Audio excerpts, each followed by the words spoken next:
morning, my dear students. Uh, this is the video for business studies for class 11th. Okay. Chapter 2, already we have uh, made videos in the month of April for chapter 1.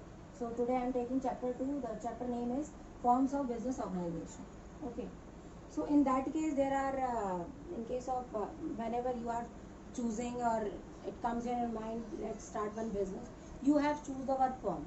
Okay, three firms are there: public sector, private sector, and joint venture or joint sector. Okay, public sector means where the business is run, controlled, and managed by or owned by the any central or state government. Then it is called public sector. If any business is managed, controlled, or owned by any individuals or private individuals or one person, then we call it as a private sector. Or if any business is run and controlled by jointly by both private individuals as well as any government, that is central or state government, then it is called joint sector. Okay, so in that case, in that chapter we are taking private sector. Or in private sector there are different forms like sole proprietorship, joint Hindu family, then partnership, company, and that cooperative societies. So today we are taking first topic, that is sole proprietorship. Okay, today's our topic is sole proprietorship. So sole means single, one.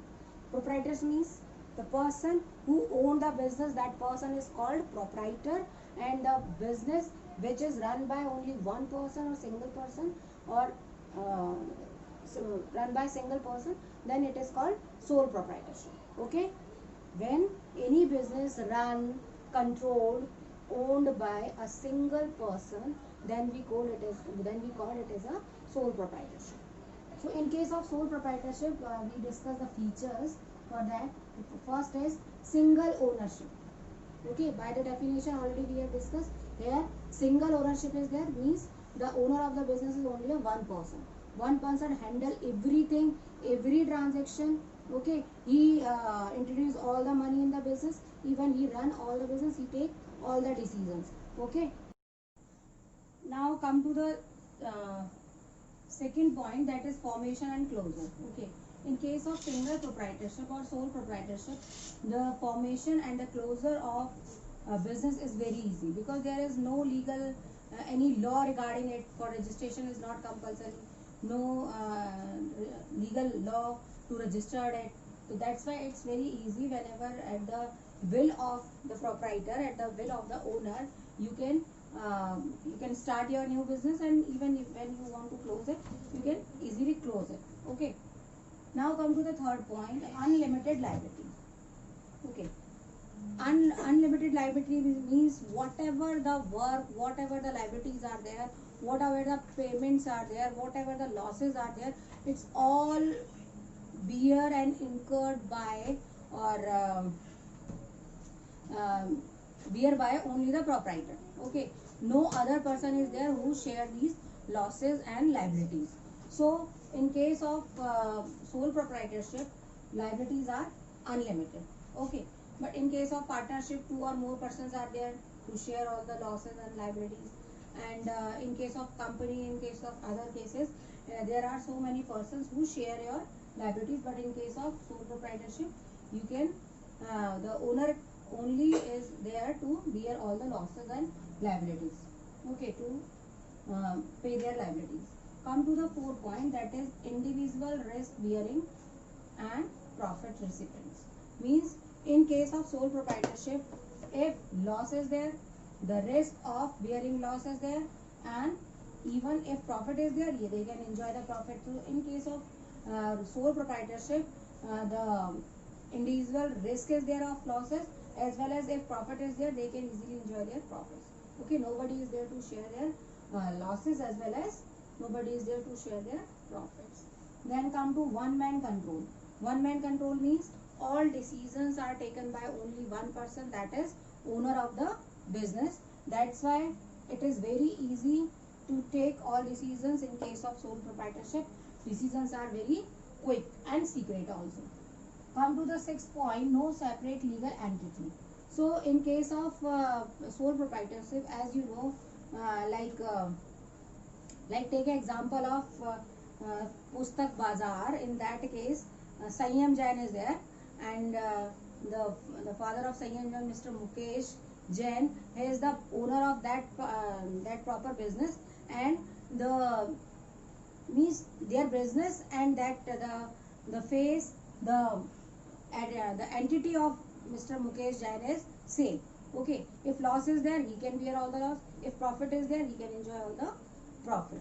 So there is no legal no separate legal entity is there. But in case of company, in case of partnership, they have their own separate legal entity.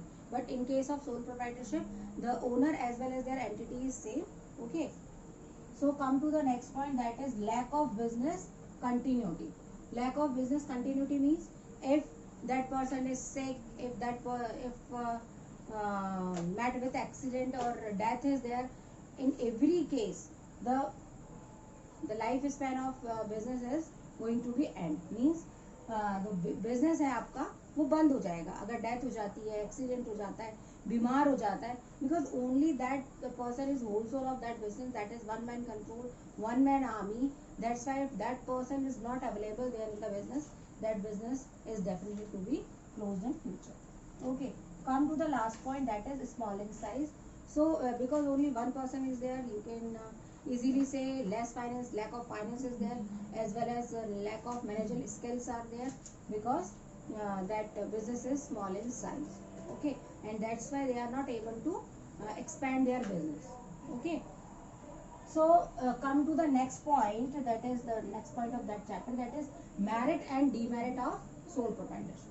As we discuss all the features, you can understand the merits and demerits. Okay, so we will take very quickly. First one is quick decision, as already we discussed, because one person is there and all the decisions taken by only that person, that owner. So decisions are very quick. They can take all immediately. They can take any decision whenever any problem, any circumstances are created, and they have to take decision. Easily they can take because no one is there and no need to discuss with others. Okay. Come to the next point, that is direct incentive. Direct incentive is related with profit. Means if more profit is there in that case, all the profits are enjoyable only by that one person. So that is a direct incentive. अगर आप ज़्यादा काम करोगे तो आपको ज़्यादा profit होगा. So they are always they are motivated to work hard. Okay. Now come to the third point, that is confidentiality. Confidentiality means secrecy. Secrecy is maintained there because all decisions are taken by one person. There is no person, no need to share their secrets to other persons. So that is very confidential. Okay. So confidentiality is also there. That is a one feature is also there, and merit is also there. And sense of accomplishment. For example, we discussed that lot of profits is there in your business. So you can feel the sense of accomplishment. Like you can feel of importance. You can feel that you can you won something. You have something. You can feel the sense of accomplishment. Means you done that task and you complete that task. Okay, for example, if I am giving you some projects and all that, if you submit that projects on time, what sense you are feeling like, okay, I have done perfectly and my work is very good. Same feeling is there in case of single proprietorship, because all work is done by one person. If there is huge profit and their business is running smoothly, then they can feel the sense of accomplishment. Then come to easy to form and easy to dissolve. Dissolve means closure. Okay, dissolve means closure.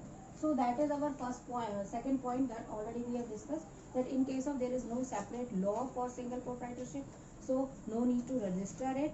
Okay, that's why it is very easy to form the business, to start the new business, and whenever you want to close it, you can easily close it also. Now come to the demerits. That is also a part of their features. That first one, limited resources. Already we have discussed there that lack of business continuity and small size. वही उसी का part है. Limited resources means lack of skill is there, क्योंकि number of person नहीं है. Only one person is handle everything. तो एक इंसान तो सारी चीज़ों में expert हो नहीं सकता. That's why lack of skill होता है, lack of finance is there. Okay, so all resources are limited. चाहे हम physical resources की बात करें, man, material and resources, machine, everything is limited in case of sole proprietorship. Come to the next one, that is limited lifespan. Limited lifespan वो हमने already यहाँ पढ़ लिया, lack of business continuity में, कि लाइफ स्पैन बहुत कम होता है सिंगल प्रोप्राइटरशिप का, because only one person is there and if that person is not able to continue the business then that business is compulsory to be end. Come to the next one, that is unlimited liabilities. Already we have discussed in the features, because only one person is there and all the work and all the responsibilities and liabilities is performed by only one person, so their liabilities is unlimited. They have to bear all the liabilities and bear all losses also. Come to the last point, that is limited managerial skill. Already we have discussed, because only one person is there to handle the business, so one person is not able to be expert in all the fields. That's why limited managerial skill is there. So that is the one part of that second chapter that we have completed in this video, and other parts we will take in next video. So goodbye and take care.